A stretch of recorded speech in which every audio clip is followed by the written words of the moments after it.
Good morning. Chopra ji classes में आपका एक बार फिर स्वागत है।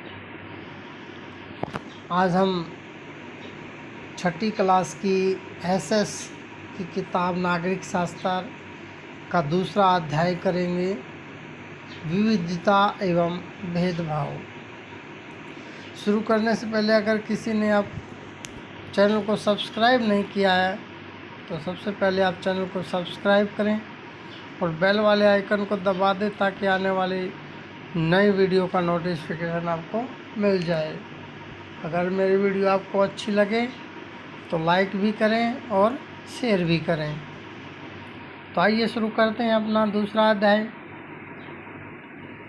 पिछले पाठ में आपने विविधता के बारे में पढ़ा। कई बार जो लोग दूसरों से अलग होते हैं उन्हें चिढ़ाया जाता है, उनका मजाक उड़ाया जाता है या फिर उन्हें कई गतिविधियों या समूहों में शामिल नहीं किया जाता। अगर हमारे दोस्त या दूसरे लोग हमारे साथ ऐसा व्यवहार करें तो हमें दुख होता है, गुस्सा आता है और हम असहाय महसूस करते हैं। क्या आपने कभी सोचा है कि ऐसा क्यों होता है?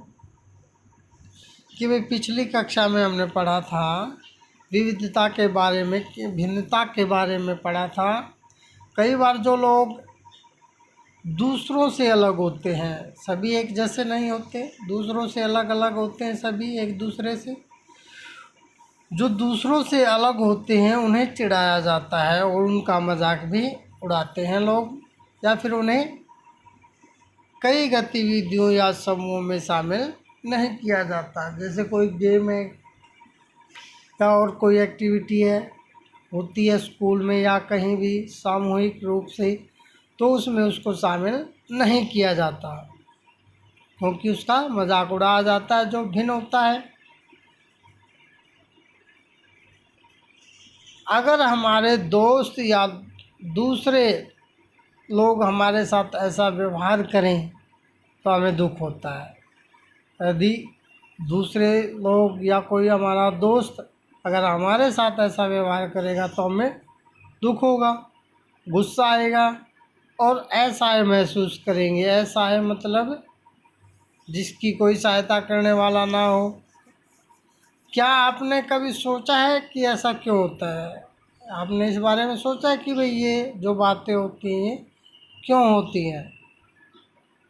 इस पाठ में हम यह समझने की कोशिश करेंगे कि ऐसे अनुभव हमारे समाज से और हमारे आसपास मौजूद असमानताओं से लड़े कैसे जुड़े हुए हैं।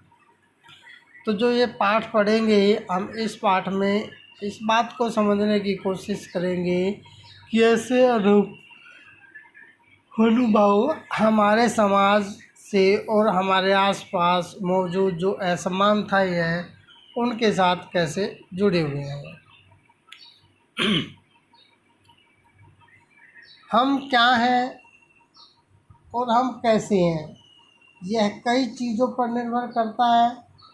हम कैसे रहते हैं, कौन सी भाषाएं बोलते हैं, क्या खाते हैं, क्या पहनते हैं, कौन से खेल खेलते हैं और कौन से उत्सव मनाते हैं, इन सब पर हमारे रहने की जगह के भूगोल और उसके इतिहास का असर पड़ता है। ताकि भाई हम क्या हैं और हम कैसे हैं, यह कई चीज़ों पर निर्भर करता है, कई बातों पर निर्भर करता है कि भाई हम कैसे रहते हैं, कौन सी भाषा बोलते हैं, क्या खाते हैं, क्या पहनते हैं, कौन से खेल खेलते हैं और कौन से त्यौहार मनाते हैं। ये जो सारी बातें हैं इन सब पर हमारे रहने की जो जगह है, जगह के भूगोल और इतिहास जो हमारा है उसका असर पड़ता है। अगर आप संक्षेप में निम्नलिखित बिंदुओं पर ध्यान दें तो भी यह अंदाज़ा लगाया जाएगा कि भारत कितनी विविधताओं वाला देश है। तो भाई आप संक्षेप में, छोटे रूप में, कम शब्दों में कि भाई निम्नलिखित बिंदुओं पर ध्यान देंगे तो ये अंदाज़ा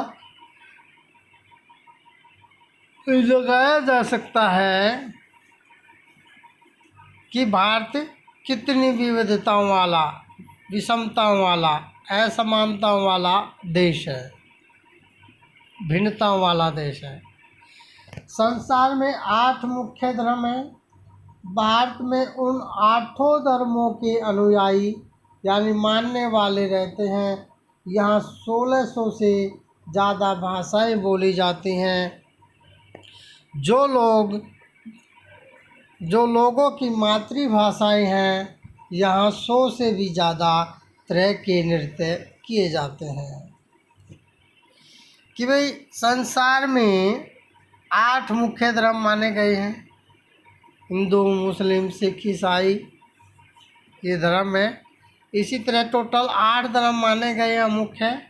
भारत में उन 8 धर्मों के अनुयायी यानी इनको मानने वाले रहते हैं और यहाँ 1600 से ज़्यादा भाषाएं बोली जाती हैं जो लोगों की मातृभाषा हैं। जैसे हमारी मातृभाषा क्या है?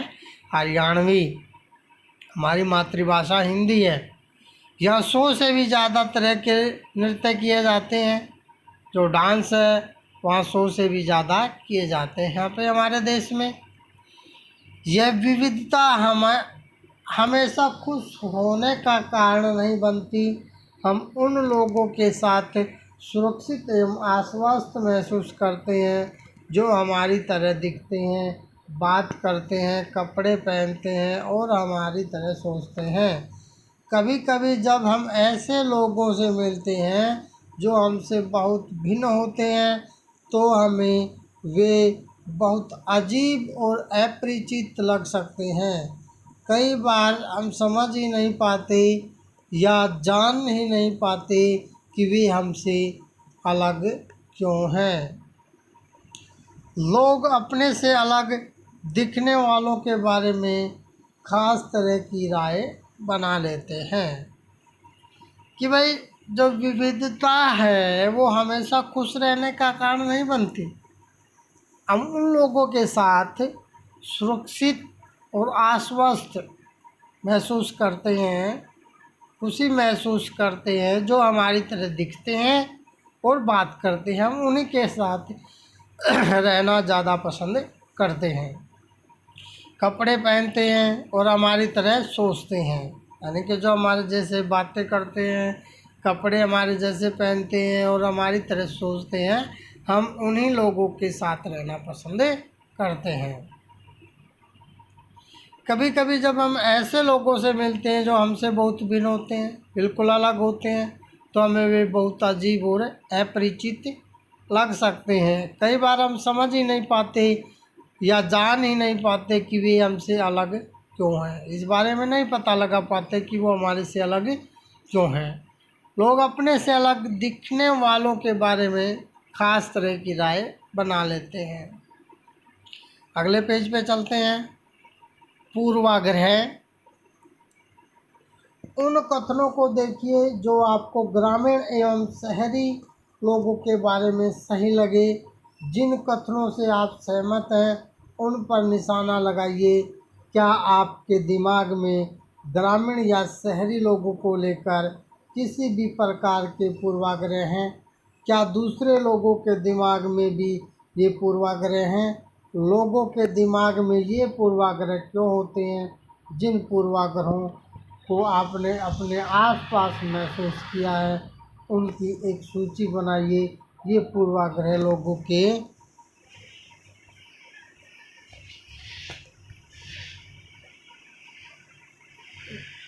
व्यवहार को कैसे प्रभावित करते हैं। ठीक है, तो पूर्वाग्रह उन कथनों को देखिए। यानी कि पूर्वाग्रह, पहले तो पूर्वाग्रह के बारे में देखेंगे क्या होता है। पूर्वाग्रह वो होता है जो पूर्व की जो बात होती है पूर्व निश्चित कर लिया जाता है। पहले जो बात निश्चित कर ली जाती है वही पूर्वाग्रह होता है। उन कथनों को देखिए जो आप ग्रामीण एवं शहरी लोगों के बारे में सही लगे, कि जो बात आपको ग्रामीण लोग हैं, जो शहरी लोग हैं, उनके बारे में आपको ठीक लगे, जिन कथनों से आप सहमत हैं उन पर निशान लगाइए। क्या आपके दिमाग में ग्रामीण या शहरी लोगों को लेकर किसी भी प्रकार के पूर्वाग्रह हैं जो आपने पहले बात सोची है? क्या उनके बारे में कोई बात है? क्या दूसरे लोगों के दिमाग में भी ये पूर्वाग्रह होते हैं? पहले से निश्चित की गई बात, लोगों के दिमाग में ये पूर्वाग्रह क्यों होते हैं? जिन पूर्वाग्रहों को आपने अपने आसपास महसूस किया है उनकी एक सूची बनानी है और ये पूर्वाग्रह लोगों के व्यवहार को कैसे प्रभावित करते हैं। नीचे देख रखा है जैसे ग्रामीण और शहरी लोग दोनों के बारे में बताया। ग्रामीण में है कि आधे से ज़्यादा भारतीय गांव में रहते हैं। भाई बिल्कुल सही बात है। ग्रामीण लोग अपने स्वास्थ्य को लेकर तर्क नहीं होते, वे बहुत अंधविश्वासी होते हैं। गांव के लोग बहुत पिछड़े हुए होते हैं और वे कृषि को आधुनिक प्रौद्योगिकी का इस्तेमाल करना पसंद नहीं करते। फसल की बुआई और कटाई के समय परिवार के लोग खेतों में 12 से 14 घंटे तक काम करते हैं। ग्रामीण लोग काम की तलाश में शहरों की ओर स्थानांतरण करने को बाध्य होते हैं। ये थे पॉइंट। और शहरी के हैं कि भाई शहरी जीवन बड़ा आसान होता है, यहाँ के लोग बिगड़े हुए और आलसी होते हैं। भाई अगला है कि शहरों के में लोग अपने परिवार के सदस्यों के साथ बहुत कम समय बिताते हैं। शहरी लोग केवल पैसे की चिंता करते हैं, लोगों को की नहीं। शहरी लोगों पर भरोसा नहीं किया जा सकता, वह चालाक और भ्रष्ट होते हैं। शहरों में रहना बहुत महंगा पड़ता है, लोगों की कमाई का एक बहुत बड़ा हिस्सा किराए और आने जाने में खर्च हो जाता है। ये बातें शहरी लोगों की थी और ऊपर ग्रामीण लोगों के बारे में बताया है। और इससे आगे चलते हैं। इनमें से कुछ कथन ग्रामीण लोगों के अज्ञानी एवं विश्वासी की तरह होते हैं, तरह देखते हैं, जबकि शहर में रहने वाले लोगों को आलसी, चालाक एवं सिर्फ पैसे से सरोकार रखने वाले की तरह देखते हैं। जब हम किसी के बारे में पहले से कोई राय बना लेते हैं और उसे हम अपने दिमाग में बिठा लेते हैं तो वह पूर्वाग्रह रूप ले लेती है। ज़्यादातर यह राय नकारात्मक होती है, जैसा कि कथनों में दिया गया है। लोगों को आलसी, चालाक या कंजूस मानना भी पूर्वाग्रह है। कि भाई इनमें से जो कुछ कथन है ग्रामीण लोगों को अज्ञानी और अंधविश्वासों की तरह देखते हैं। बताया था इसमें भी ये लोग अज्ञानी होते हैं, अनपढ़ होते हैं गांव में लगभग, और अंधविश्वासी भी ज़्यादा होते हैं। जबकि शहर में रहने वाले लोग होते हैं वो आलसी और चालाक होते हैं, सिर्फ पैसे से सरोकार रखने वालों की तरह देखा जाता है उनको। जब हम किसी के बारे में पहले से राय बना लेते हैं और हम अपने दिमाग में बिठा लेते हैं तो वह पूर्वाग्रह का रूप ले लेती है।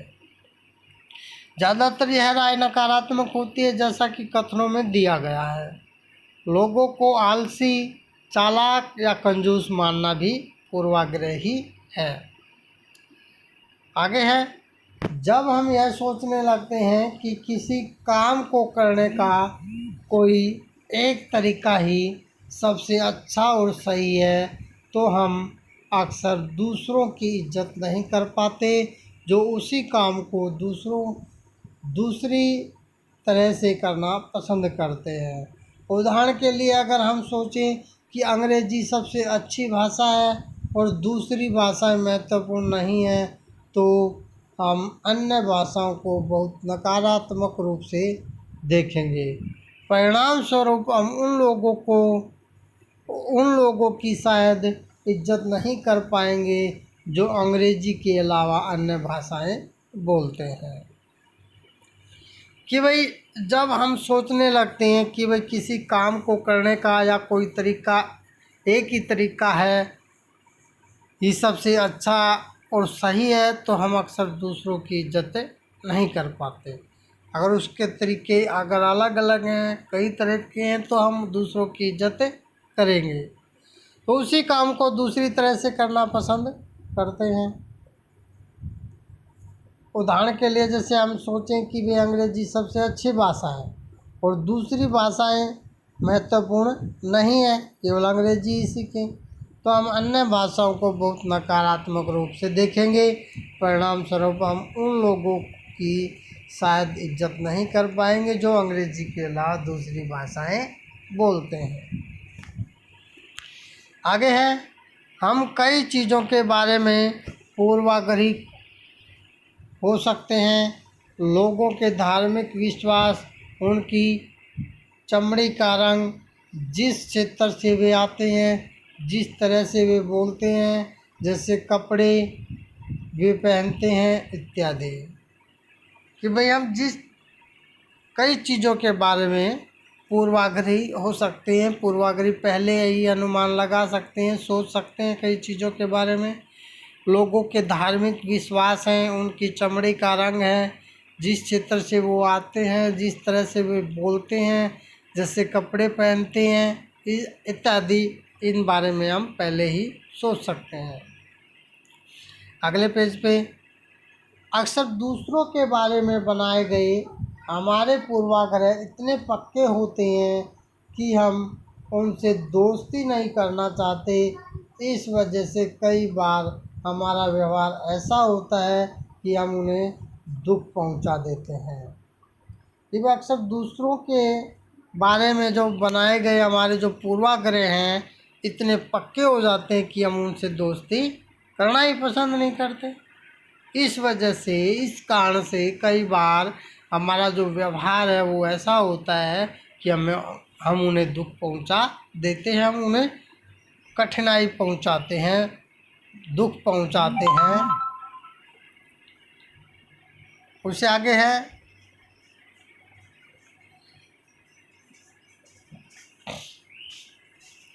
लड़के और लड़की में भेदभाव। समाज में लड़के और लड़कियों में कई तरह से भेदभाव किया जाता है। हम सभी इसी भेदभाव से परिचित हैं। एक लड़का या लड़की होने का अर्थ क्या होता है? आप में से कई लोग कहेंगे हम लड़के या लड़की की तरह जन्म लेते हैं, यह तो ऐसे ही होता है। इसमें सोचने वाली बात क्या है? आइए देखें कि क्या सच्चाई यही है कि भाई लड़के और लड़की में जो भेदभाव है, समाज में कई तरह से भेदभाव किया जाता है। हम सभी इसी भेदभाव से परिचित हैं, हम इसके बारे में जानते हैं। एक लड़का या लड़की होने का अर्थ क्या होता है सब जानते हैं। आप में से कई लोग कहेंगे कि भी हम लड़के हैं, या फिर कई लोग ऐसे कहेंगे कि भी लड़की की तरह जन्म लेते हैं। यह तो ऐसे ही होता है, इसमें सोचने वाली कौन सी बात है? तो आइए देखेंगे कि भाई ये सच्चाई है या झूठ है। नीचे दिए कथनों की सूची में से तालिका को भरिए, अपने उत्तर के कारणों पर चर्चा कीजिए। ये बहुत सुशील है, उनका बात करने का तरीका बड़ा सौम्य और मधुर है।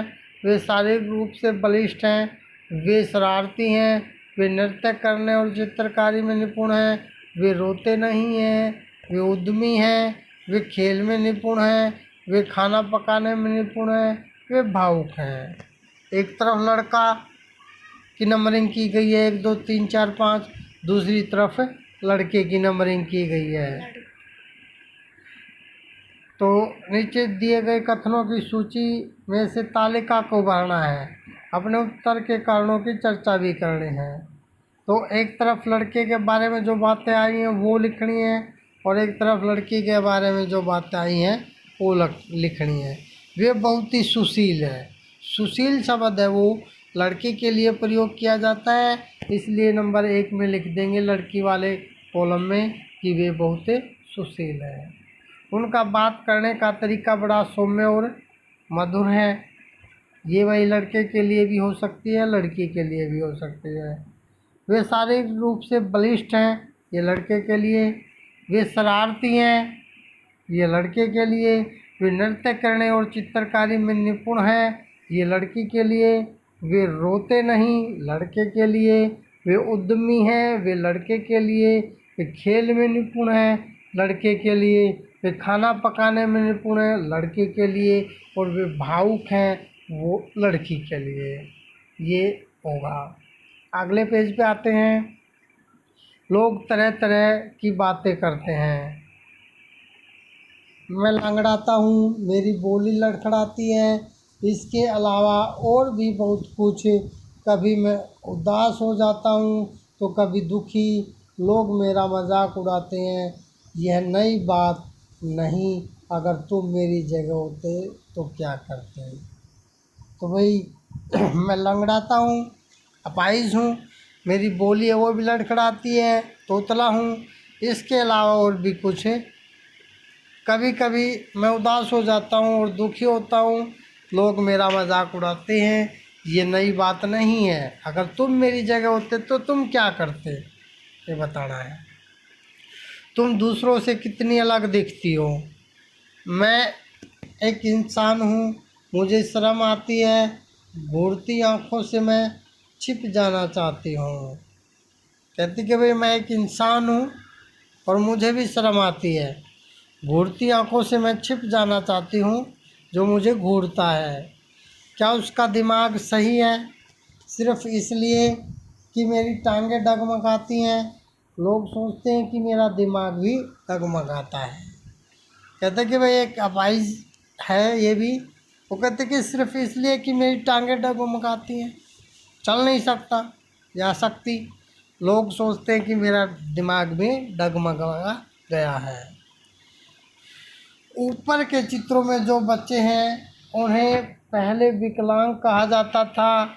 इस शब्द को बदलकर आज उनके लिए जो शब्द प्रयोग किए जाते हैं वे हैं खास ज़रूरतों वाले बच्चे। उनके बारे में लोगों के पूर्वाग्रह को यहाँ बड़े अक्षरों में दिया गया है, साथ में उनकी अपनी भावनाएं और विचार भी दिए गए हैं। तो उन सब की बातें भी दी गई हैं। उनके बारे में क्या बताया गया है, वो पहले उनको विकलांग कहा जाता था, अब उनको विशेष बदलकर उनके लिए विशेष शब्द का प्रयोग किया जाता है, खास ज़रूरतों वाले बच्चे कहा जाता है। ये बच्चे अपने से जुड़ी रूढ़िबद्ध धारणाओं के बारे में क्या कह रहे हैं और क्यों, इस पर चर्चा कीजिए। भाई ये जो इनके बारे में जो धारणाएं जुड़ी हुई हैं उनके बारे में हमने चर्चा करनी है। आपकी राय में क्या खास ज़रूरत वाले बच्चों को सामान्य स्कूल में पढ़ना चाहिए या उनके लिए अलग स्कूल होने चाहिए? अपने जवाब के पक्ष में भी तर्क देना है। तो ये हमारा जवाब इसका यही रहेगा कि भाई ऐसे बच्चों के लिए विशेष स्कूल होने चाहिए भाई। तो हमने इस लेसन को 3 भाग में बांटा है। आज पहला भाग हम कर चुके हैं, 2 भाग बाकी बचे। इसके 2 भाग अगली वीडियो में करेंगे। ज़्यादा लंबा लेसन है इसलिए हमने इसको 3 भागों में बांट दिया है और आज का हमने भाग पूरा कर लिया है। धन्यवाद।